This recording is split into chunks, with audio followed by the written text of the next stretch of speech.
everybody, this is Stuart with Wine on the Dime, and I'm doing my last wine review for Texas Wine Month. That's right. I was supposed to do 3 last week, but life got busy. And then I forgot we had a whole bunch of Halloween stuff on the weekend to prepare the kids for, and I just ran out of time. So I'm releasing this October 31st. I'm procrastinating, but it's still technically Texas Wine Month. So let's take a look at this wine. This is the 2021 Vinovium Marsanne. It's actually a blend. It's 80% Marsanne and it's 20% Viognier. This is a Texas wine because some of the grapes come from the Texas High Plains and some of the other grapes come from an area around Sonora. So one of the interesting things about Vinovium is they are not only a winery, but they're a negociant. So they actually will take grapes or juice or finished wine from other places and do the bottling and doing the mass market selling on behalf of other people who maybe just don't have the facilities or the time to do it. So that's one of the things that they do here. Also, one of the cool things about Vinovium is they stay open till 9 p.m., which most of the places in the Texas Hill Country don't do. They have a lot of events like steak and trivia night. They have Texas versus the world, in which they'll do like a Tempranillo versus, and they'll get like 6 or 7 different Tempranillos from Texas and pair them against Spanish or other places. Like they do a lot of fun events. There's a lot of education that goes on over at Vinovium. And if you ever get a chance to visit, they have a winery dog named Nacho, and he's really awesome, and he's sweet to other dogs. He's just really cool. Anyway, so let's take a look at this wine. I think it's the first time I've ever used that on this channel. All right, so from a color standpoint, I'm going to give you a pale lemon, no artifacts, no cloudiness. All right, so on the nose, so I'm getting, okay, so there's some peach, there's a little bit of apricot, there's a little bit of red apple, maybe a little bit of like an orange blossom. And as I'm moving it around, this is opening up a little bit more. There's a little bit of cantaloupe and a hint of pineapple.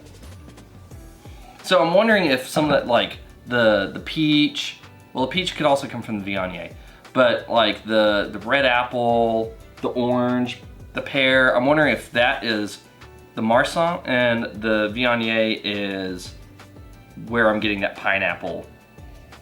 I'm wondering if that's where, yeah, and the melon. I'm wondering if blended together, that's how I'm getting those things. And it has a medium to medium plus intensity on the nose. All right, so how does it taste? Let's find out. Full body, medium acid, medium alcohol. The wine does have a slightly unctuous note, so that's probably from the Viognier there.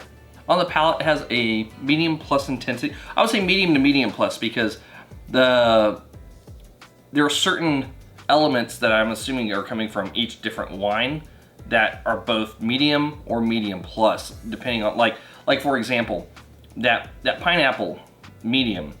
The cantaloupe, medium plus.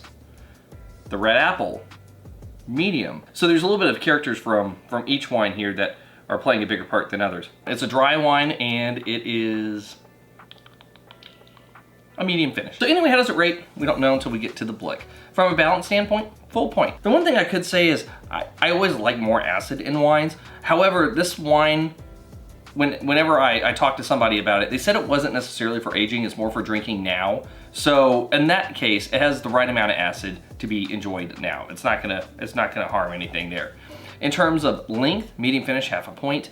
And in terms of intensity, I am gonna give you half a point because I would hope that both the nose and the palate would have pretty strong inclinations towards medium plus for 3/4 of a point. So I'm gonna give you half a point. And for complexity, I'm gonna go ahead and give you half a point. I think the thing that would have been better for me is if there were a little bit more oak notes. I'm feeling like as I